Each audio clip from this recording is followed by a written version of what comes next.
Rebecca Matzel of Perfect Foods. Hello, my friend. Welcome to the Urban Pharmacy Podcast. Hello, thanks for having me.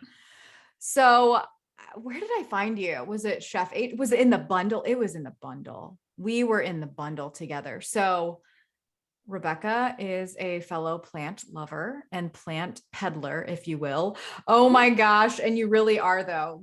So we are going to dive into that. My friend, tell me a little bit about you.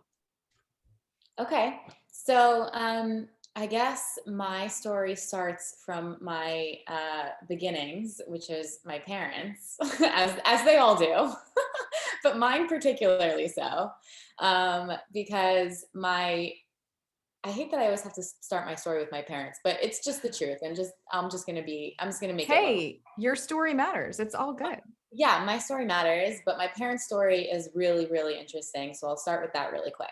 Okay. My parents, Harley and Elise, they started Perfect Foods, which is our business. We grow organic wheatgrass and microgreens indoors in New York. And they started that business 40 years ago in 1982. So this is our 40-year anniversary.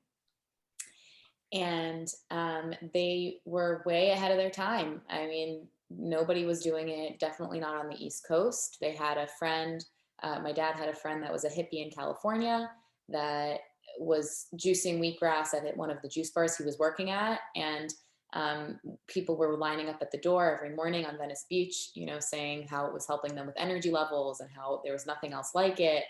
And he came back to New York and he told my dad about it. And they were like, well, if it's in California and it's huge, then it's not in New York, then someone's got to do it and let's do it.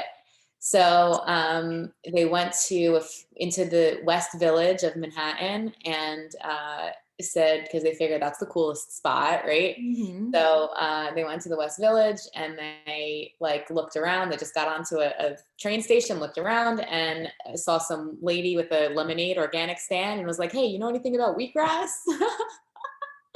And she was like, oh, wheatgrass? Yeah, I love wheatgrass. Where you have it? And they're like, well, we're trying to sell it. And they're like, do you have any health food stores that you know of around here? She pointed them to the first 3 health food stores that are around the corner. They went in, they said, are you interested in getting wheatgrass? And all 3 of the stores that they went into said, absolutely, we want to buy it right now. Where have you been? So it was 3 for 3 on their first experience at all talking about it or thinking about it at all. So in their minds, they were like, okay, we're in business. This is going to be, we're rich. That's it. That. So that was, that's the story. And then from there, they had to figure out how to grow it and what it was. They knew nothing about it. Oh my gosh. So that's the story. And as the story goes, it really was an uphill battle from there. There was those 3 stores said yes right away. And then there was 30 other health food stores in New York at the time, but all of them said no. So that was the inspiration that got them to get excited about it and do it. But if that hadn't happened, they never would have. And I mentioned that because we do really believe that the story of Perfect Foods is kind of a miraculous one, because there was no reason for it to have happened. It was just, there were so many challenges and so many obstacles, and it was so way before its time that it just was amazing that those first 3 stores said yes, because it was an uphill battle moving forward and there was just nonstop obstacles. So that's how it started, and how my dad and my mom started. They were growing it in Brooklyn in the basement of a kosher butcher shop, wheatgrass and microgreens. They were the first urban farmers on the East Coast, if not the first urban farmers in the country. And they just, as my dad says, he had no idea what he was doing. He started growing wheatgrass in the backyard during the summer. And then when it started getting cold, he was like, it's too cold. We need to go inside. What was he growing? What was he growing wheatgrass for? For his health? No. So that's the thing. They were growing it just from a business perspective. Okay. They didn't know much about it from the health perspective. This is really an entrepreneurial story. It didn't become a health story until they heard all of the stories from their customers of how amazing it was. And then they were like, oh, what is this stuff? And then they learned about it. because they heard all the customers, they were using it for cancer. People would run over to them in their vans with $100 bills and be like, send this to my house. I need it immediately. Where have you been? So they realized that there was a huge value to this, and they would hear from their customers that they couldn't go a week without it. Their customers would come drive from far away places to get it. And so then they realized that there was a real value to it. And it was at that point that they were like, okay, let's really learn what this is and experience it for ourselves. Wow. Yeah. So are you going to be editing this? I will. Okay. Because I'm sort of in the kitchen area and I kind of want to go upstairs. Are you going to be able to see me? Oh, you're so funny. You're so funny. It's okay if hold on one second. I would like to. Okay, so this is just the life of an entrepreneur. Rebecca and I are both like trying to like squeeze in this interview, and like, anyway, so we're good. Okay. All right. So, okay. Your parents' story. Is that okay, all? so now I'm ready. Yeah. Okay. So now I'm ready to talk about how I came into the picture. Obviously, they then moved from Brooklyn to Goshen, New York, which is a little bit upstate in like the Black Dirt region. It's like a more rural farming area. Mm-hmm. And we continued to bring vans into New York, Long Island, Connecticut, New Jersey, where we would deliver. And they were delivering to health food stores and also directly to consumers. So at that point, they had 4 kids. They had my brother, the older sister, myself, and my little sister. And as we were growing up, they would go to these raw vegan institutes, because what wheatgrass and microgreens are the 2 main components of the raw vegan Hippocrates diet or lifestyle taught by Anne Wigmore. So Anne Wigmore is a woman that grew up in Lithuania, and she healed herself from gangrene and cancer from wheatgrass. And then she went traveling in India and in Europe to hospitals, healing people with raw foods and with wheatgrass. Mm-hmm. And then she came over to Boston, to the US, and created an institute called the Hippocrates Institute. And she educated and helped people to heal their bodies with raw living foods. And she was basically the mother of wheatgrass, the primary educator of wheatgrass as a miraculous healing food and superfood. So my dad learned a lot from her, and also from Victorious Kulvinskis, who wrote the book Survival in the 21st Century. I'm giving you a lot of information, but write it down. Yeah. So I bring all of that up just to give you a background of what wheatgrass is and why they landed at these raw vegan institutes, because these institutes is what was primarily educating the community on wheatgrass, which was the product they were selling. So they were like, well, let's learn about this product and really become familiar with it so that we can educate it about it too. And also so that we can know what our customers are talking about and really understand it. So it was really an interesting entrepreneurial way, because usually you're the one educating from first and foremost, but no, in this case, the customers were educating them. Wow. So anyway, they would go to these institutes, and then they would bring us. Once they had a family, they brought the kids, and we would go, like, instead of going to Disneyland, they would bring us to these raw vegan institutes, like, for vacation. Unbelievable. This is like something that I would do, just by the way. Yeah. Like Right. Cohen's coming to his first nutrition conference with the National Health Alliance this year, and he's not 5. He's almost 5. Right. Yeah, no, there's pictures of us, and I have them in books that we have and on our website, of us like really little, like me, like 6, 8, just like serving sprouts to people. I love it. And we used to scooter around in these institutes, and we would have fun. We would like walkie-talkie, and like we'd be the only kids around, so we'd be like making trouble. Oh my God. So fun. Yeah. So that was our life. And we always were like kind of like the weird, healthy family. My mom would pack us celery sticks and carrots and things like that for lunch instead of Lunchables, and maybe kids made fun of us. But now I'm very grateful for being so ahead of the curve, because now it's the cool thing. Then it was weird, but now it's totally the cool thing. So now, I guess, talking about my story, it's important to share their story, because they're the real entrepreneurs. They're the real visionaries. But now my brother and I are taking over the business, and Mhm. we're buying the business, and we're taking it to the next level and continuing on, not only in Wigmore's vision and work, but my parents' vision and work. And basically what I did last year was, when COVID hit, we had to make a lot of changes because we were primarily selling to health food stores and juice bars, and a lot of them weren't able to stay in business, or they closed their doors, or just nobody was coming in. So we lost a big percentage of our sales from our wholesale business. Mm. So we had to turn a little bit and go to retail, and that was a good change, because now we're going directly to consumers and giving them really fresh products directly from our farm to their house. And one step further, I realized that people needed education on it, and they were having trouble, like knowing what to do with it. And also, nobody was able to go to these retreat centers during Mhm. COVID. So I was like, let me bring it to them and teach them how to do it at home and actually implement it at home. So that's when, back to your original question, when where I kind of come in, is I created this raw vegan reset cleanse, which is something that I'm really proud of, that I created about a year ago. Which is, I send you a big box of microgreens and wheatgrass and sauerkraut and raw vegan crackers and snacks and everything that you need that's hard to find. I ship to you countrywide, and I give you a meal plan and a shopping list and a video course, and we coach you. And I have a whole team of coaches now, and we coach you to do a raw vegan cleanse at home, if not for a week, then a month, and just kind of make a transformation and learn how to actually implement it successfully into your life. So that's the future that I've been pushing for, and that's where I've come in.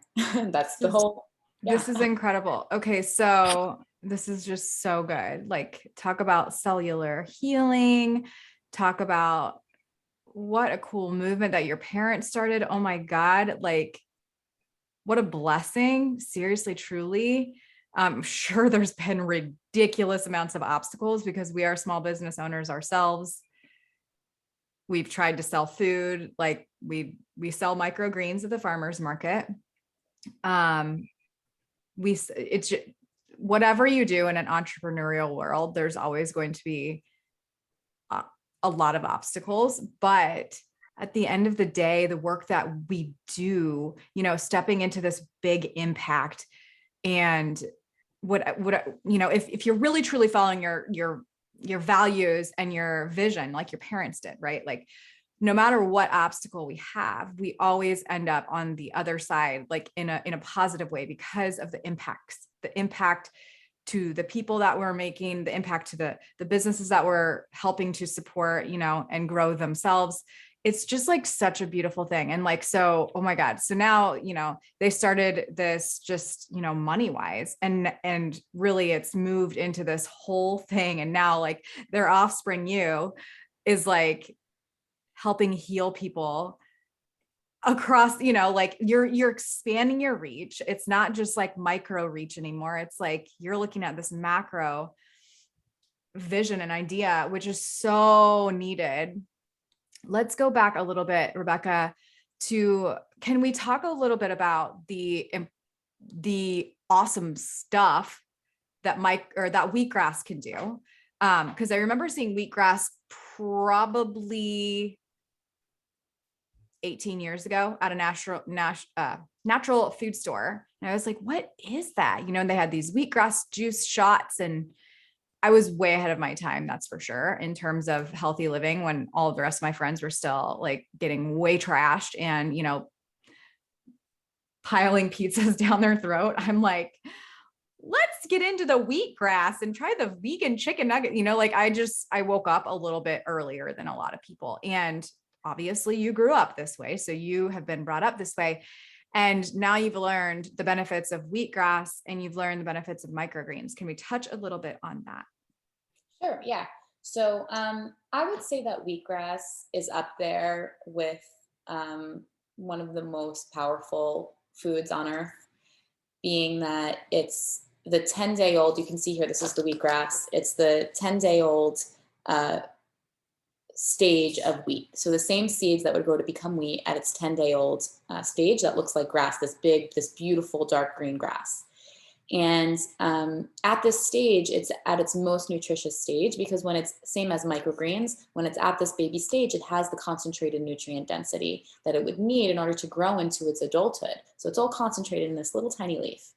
And it's also sprouted and alive. So it's in this like infancy stage where it has all of the enzymes needed to then grow, which helps your body to digest it and gives your body more energy.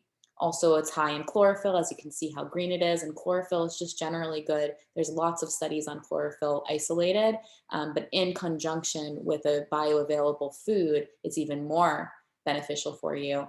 And chlorophyll is good for cleansing the blood, helping to bring oxygen to the blood, and overall alkalizing the body to prevent from disease, because our bodies need to be in more of an alkaline pH versus an acidic one. A lot of the foods that we eat that are animal based, or toxins that are in different body washes and cosmetic things that we use, can cause our body to be more acidic. So it's really important to be eating lots of alkaline foods, and that's berries and that's greens. And as far as greens go, wheatgrass and microgreens are definitely like one of the most nutrient dense and alkalizing foods. So that's why I so strongly believe in it, because when it comes to narrowing nature's medicine down, I really believe that this is amongst the most powerful things that you can have in your body. Mm-hmm. And the reason why I see that, first of all, having 1 ounce of wheatgrass juice is equivalent to having about 2 pounds of green vegetables. So it's this very concentrated nutrient density. One of the main things that it does is it gives you energy. So when you have it in the morning on an empty stomach, you want to have about 1 ounce in the morning, 1 ounce or 2 on an empty stomach, and it goes straight into your bloodstream because everything's in its simplest form. So the amino acids, the building blocks of protein are already simplified, the glucose, everything is simple.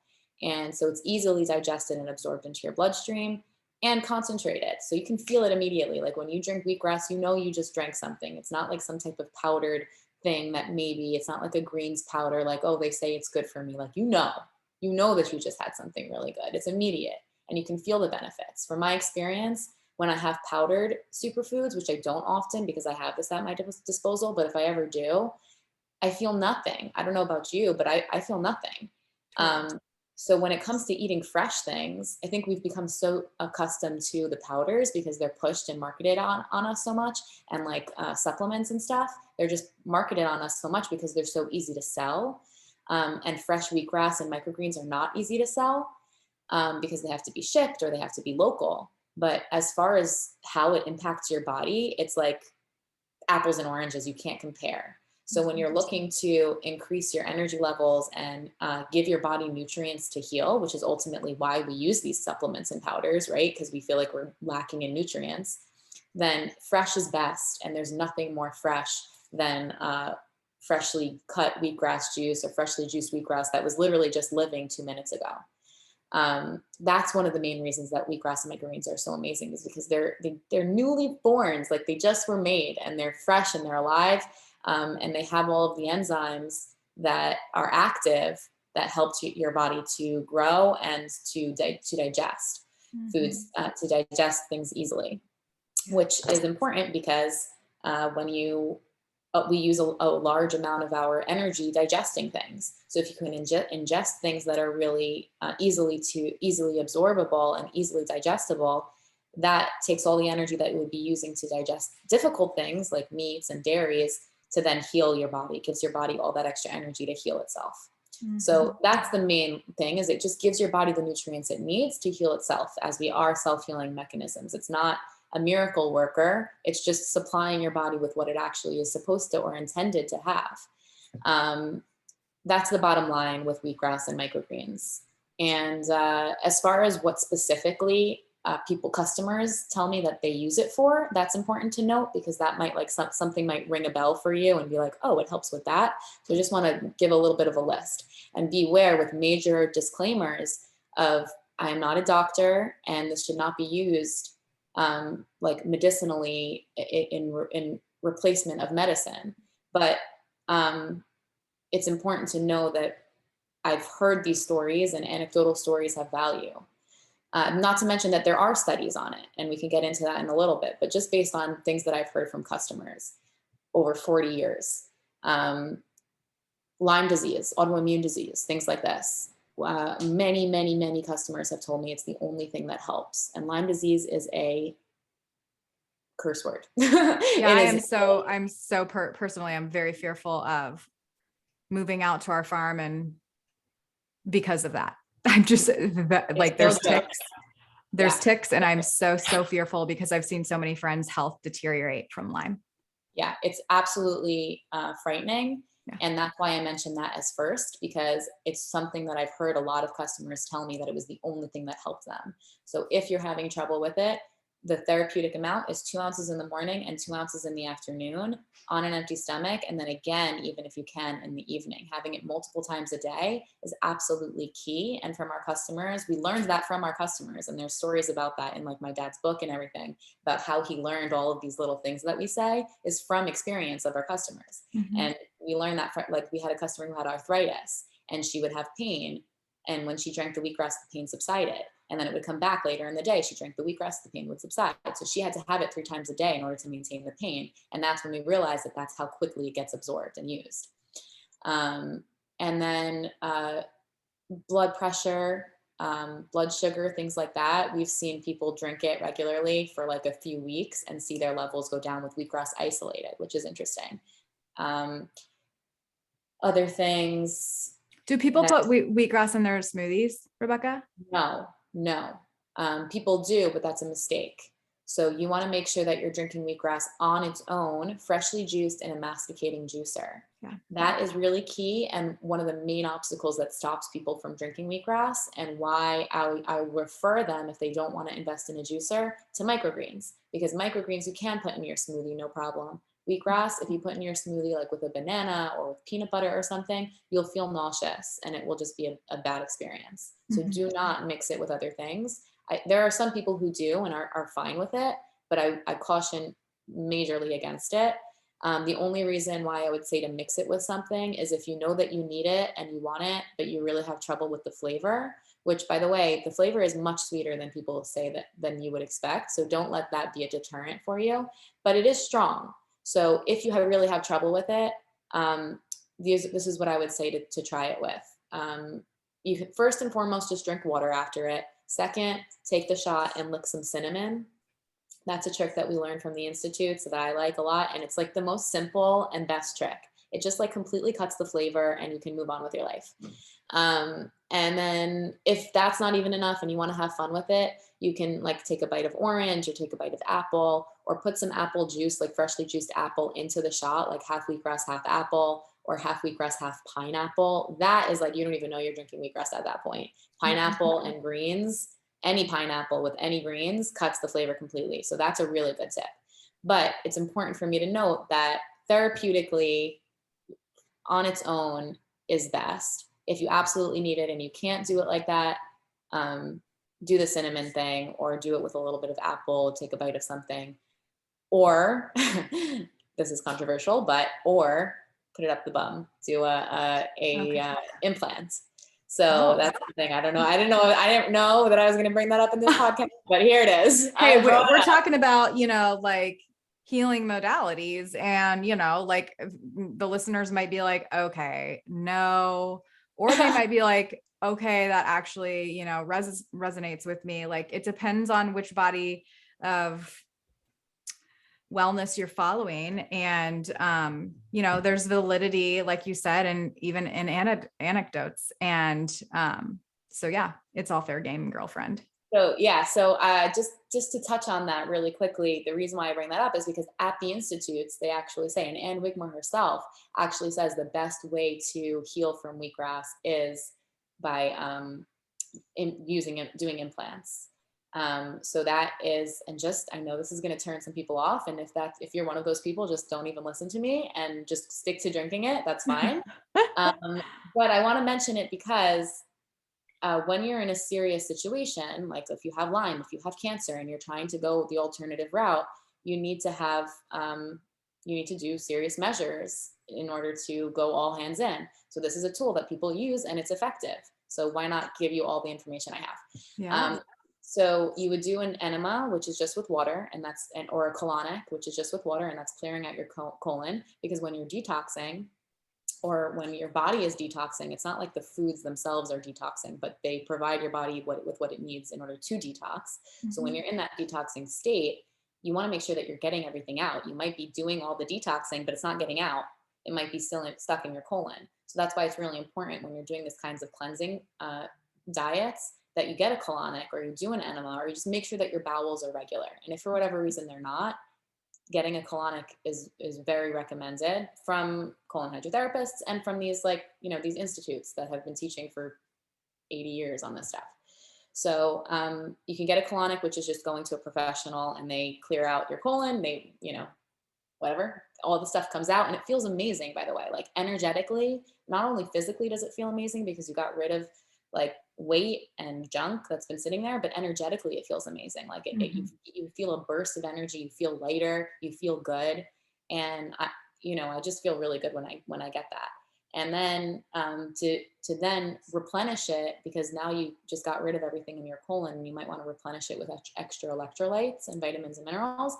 And that's where the wheatgrass implant comes in. It goes right into the colon lining and goes right into your bloodstream. So that's the philosophy behind it. Wow. I've never heard of an implant. I'm going to have to go to Dr. Google and look that up later on. Yeah, I have all kinds of videos on it. I even have a video on my Instagram of my sister doing one. It's like very PG, like you can't really see much, but it's like very hilarious.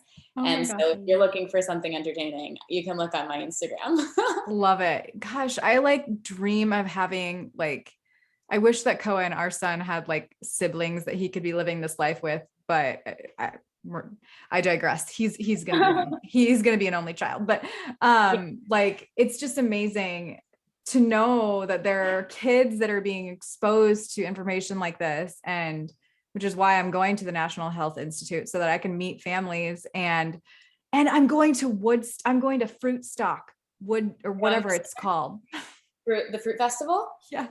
Oh, I'll be there. I'll see you there. Me and my son are coming. I'm so excited, Rebecca. I can't wait to meet other families that are living this way. We're not 100% raw, but we are totally whole food, plant-based. I'm SOS free as much as possible, unless I'm eating restaurant sushi. I know there's salt and a little sugar in there, but anyways, whatever. I just feel my best.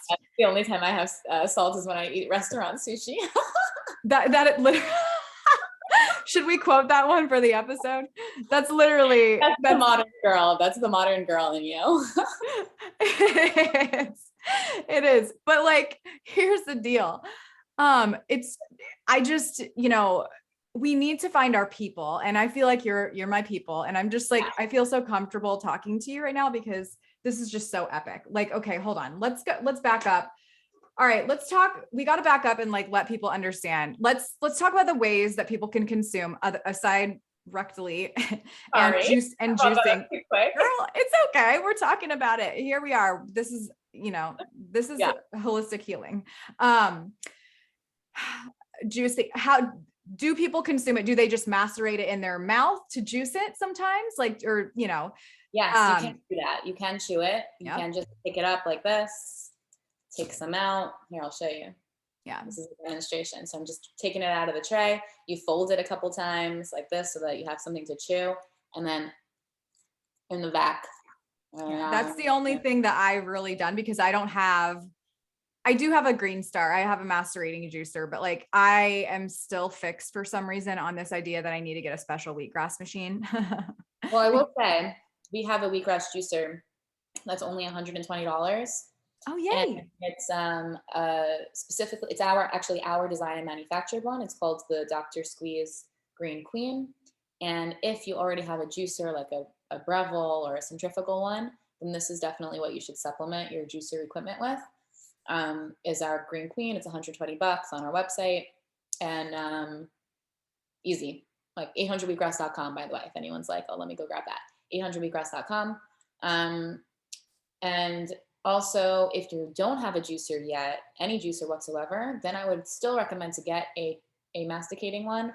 that can juice both fruits and vegetables and wheatgrass and microgreens, because like Revels and these centrifugal ones, even the Nama well, which I know everyone loves, doesn't juice wheatgrass well. So the Try Best is what we recommend, and that's That's also what I have. yeah. Try Best. It's a good one. Mm-hmm. Okay, so wheatgrass, and then we've got microgreens. Not quite sprouts. They're grown. Right. They're like the toddler. Right. So much more concentrated in nutrients than their right than their counterpart, their adult counterpart, right? Like, and that number is always like random, but it's 3 to 100 times the amount of nutrients as the adult plants. Mm-hmm. And that number just comes from the amount of nutrients. Like, for example, in broccoli, there's about 40 times the amount of a specific compound called sulforaphane, which is this antioxidant that is helpful for cancer fighting. So there's 40 times more sulforaphane in the broccoli sprout or microgreen than there is in actual adult broccoli, which is the reason why microgreens and sprouting really became so popular, because they found that active ingredient. They found how extremely concentrated it was, and they realized, wow, in this baby form, these foods are really concentrated in nutrients. And so much so that they wanted to patent broccoli sprouts, because they found it to be so significantly helpful for cancer patients who were not only fighting cancer or preventing cancer, but also healing from chemotherapy symptoms. Mm-hmm. So that's the origination of the science behind sprouts and microgreens. And just a little clarification of sprouts versus microgreens. Sprouts are the 3-day-old or 5-day-old baby of the plant. You soak the seeds overnight and you drain them and rinse them a couple times a day. And that's it. You got yourself a sprout. Once a little tail comes out, it's ready to eat. And it's amazing. And that's the sprout. Then you got the microgreen, where you take that sprout and you put it into the soil, and then you put it under the light, and that grows for another, 5, 6, 7 days to be about 10 to 14 days old. So it's like the toddler, like you said, or teenager. And that, as far as the nutrient density, I believe is a little bit more, even better than the sprout, because it has all of the minerals from the soil and it has all of the chlorophyll from the light that it's being under. But both are great. And whatever is easier for you to get and to consume is ideal. Yeah. And just real quick on sprouting and microgreens, it's like all the rage right now. Thank God, finally, the world is waking up to start sprouting at home and growing microgreens at home. So if that is interesting to you, to start growing your own food and have, even if you don't have a green thumb, but you want to like just dip your toe into the concept of growing your own food and play around with the concept of sprouting, because you've heard all of the benefits and you're like, yes, I want to increase my energy. Yes, I want to have tons of protein in a plant-based way. But it's hard to find, whatever. We have sprouting kits that come with lentil and broccoli and radish and mung bean seeds, which are like the easiest to sprout. And we ship that directly to you. It's inexpensive, maybe like $50 or something for a little kit that's like for months that you'll have seeds. So definitely have seeds in your cabinet. I can't stress that enough, because it's so primitive and forward thinking at the same time. Like, for sure, we should have a relationship with seeds. We should always have seeds in our cabinet, mm-hmm. just in case we don't have access to food, or in case we're on the run, in case we're hiking and we need food. Bring some lentil seeds with you and you have food for like abundance. It grows the volume 3 times. So whatever you have, you can grow the volume 3 times of the food. So sprouting is something that everyone should get into, and anyone can nail it on the first try. With lentil and mung bean seeds, first try, you'll be able to get it with our instructions and our videos. It's so easy. Like, you can't mess it up. Even if you think for sure you're going to mess it up, you can't. And lentils are so easy. They're so easy. Yeah. Microgreens are more challenging. So I would say if you haven't sprouted yet, just start with sprouting. But if you want to get into microgreens, we have a microgreen growing kit that's like an advanced one, but get a package from us of already pre-grown microgreens first, because we do ship it like countrywide.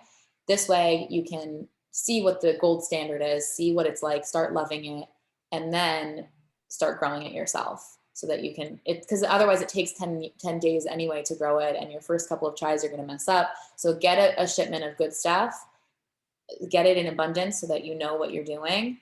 And then you enjoy it, you know how to incorporate it into your life, you know how to put it into smoothies and into salads, and you start like falling in love with it. And then you'll have the inspiration to get the actual product by growing it. Yes. Love it. Okay. So I've been known to send sprouting lids and ball jars and seeds to my clients because that's how powerful I believe this is. Let's talk about sprouting a little bit, because Rebecca, I do know some people who have tried it. And I know, yes, there are people especially in the raw living food world, like that are helping to educate people on doing this. But like, let's talk specifically about broccoli sprouts, because I believe that we all probably have heard a little bit about the power of them. What tips do you have? I mean, we've had Doug Evans on. He's got his own method, like, and I feel like sometimes people, when they try to sprout, they overthink it. And just like you were saying, it's quite easy, especially with like mung beans and lentils, but like broccoli, it's not always a win. So Right. How do you suggest people sprout broccoli? Good question. Pause this. I'm going to get you something to show you. Great. Okay. So those of you can see, those of you who can't, I'll explain what I'm doing. So these are actually not broccoli seeds because I don't have any. I'm not at the plant, I'm at my house. But imagine that we had broccoli seeds. Broccoli seeds are very small. That's the reason why people have trouble with them versus mung bean and lentil seeds. These are fenugreek seeds, which are great. But broccoli seeds are very small, and that's the reason why people have more trouble with them versus the lentil and the mung bean, because there's less aeration. The seeds get more entangled with each other, which can cause mold, and it just doesn't flourish the same way. So that being said, I like to use not the ball jar and the lid method, but just a finely holed colander. This is the most simple thing that you could possibly do. I just have a very finely holed colander. So not like the ones for pasta, the ones that are very finely holed. And the holes should be so small that a seed can't go through it. And so the first thing that you do is you take, for broccoli seeds, I usually only take like about 3-4 tablespoons, and you soak them in a bowl. So any bowl, take about 3-4 tablespoons. That's probably even too much. And then you put about 3 times the volume of water. So you're just gonna fill it up, make sure that it's completely submerged in water. Move that around and leave that overnight for 8 to 12 hours, done. So in 8 to 12 hours, they will absorb some of the water, but not all of it. And then you pour it and drain it. So in the morning, so you soak it and then you drain it. So you would drain it by pouring it into the colander, like so. Just kind of move it around like this. And then you rinse it just to make sure that there's no bacteria in it. Rinse it a little bit like that. Move it around with your fingers. Make sure that whatever it's sitting in to drain doesn't have any water. So we're going to get rid of all of that water there. And then let it sit in a bowl like this to drain until the evening when you rinse it again. So again, just to go over it really quickly, you soak the seeds overnight, drain them in the morning, and then rinse them twice a day for about like 4 or 5 days. And a little tail will come out, and that's it. You have your broccoli sprouts. I really like this method more than the mason jar method, because in the mason jar method, they're just sitting there. You can't move them around. Maybe they're not fully like draining out. In this method, for sure, they're fully draining out. They're in a colander. And they just can breathe more. You can allow them to breathe more, and it's pretty much a no-brainer success every time with this. So those of you who are having trouble with growing broccoli sprouts or any of the smaller seeds, this is the way to do it. Love it. Love it. So name of the game with broccoli sprouts to help with prevention, potential treatment, and chemotherapy focus on those broccoli sprouts. So important. Okay. So, and sulforaphane, which Rebecca was talking about, we can find that in regular broccoli. So eat your broccoli, but make sure that you're eating your pre-cooked broccoli with some raw broccoli at the same time, or B, eating your cooked broccoli with a little bit of mustard powder to help unlock that sulforaphane.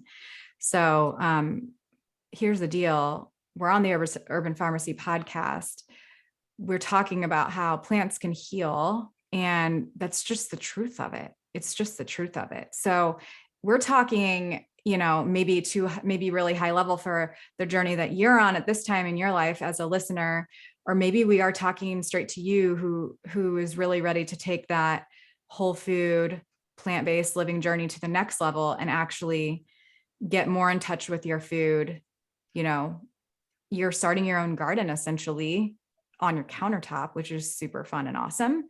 And this just helps you connect to earth and ground yourself more, which is part of holistic living as well. And Rebecca, I feel like you and I could probably talk forever, and I can't wait to meet you. Oh my goodness. It's going to be so awesome. Yeah. But maybe we'll have to have you back for a second episode and we can talk. Well, I was thinking that you should have my dad or my mom on, because they're a hoot and they're interesting as well. That would be a cool. I would probably geek out with them. That would be awesome. Cool. Totally. And okay. Can I give a couple of plugs? Yes. Oh yeah, for sure. Let's do that. And then I'll ask you my final question. Okay. So just a couple plugs for those of you who are interested. If this interests you at all, if sprouting, the most basic thing is adding some sprouts in. You can get that from the supermarket. There's broccoli sprouts and alfalfa sprouts, and you can just add that into your diet. That would be the most basic way to start implementing this. And the reason why the whole point of all of this conversation is to learn how to add in good things into your diet. So if you're trying to improve your health because you have something going on like digestive issues, inflammation, gut health, things like this, then you want to empower your body with really high antioxidant foods, and that's what this is. So that would be the reason for healing. And then just one step further would be to just improve your health and improve your immune system and maintain your health. This is a good resource for that too. So you can go to the supermarket and you can get stuff, but they're not always the best quality and they're hard to find. So if that's the case, grow it yourself. Could not be easier. Don't be afraid. Just go for it. And hey, I'll give you guys a 10% discount for anybody who's watching this. I didn't even think of that, but why not? Discount 10. And what else? You can get shipments. We do shipments countrywide of our full line of fresh products already grown. So if this interests you, you can just get a small shipment of stuff and just learn a little bit about how to start implementing it. And then of course we have our cleanse program, which is a full on transformation where I teach you step by step exactly how to be successful with getting more raw foods into your diet. And then we also, this is my final plug, is the Wheatgrass King book, which we just made. We just put it out. It's in the Ultimate Raw Vegan Bundle, which just ended yesterday, but you can still get it on its own.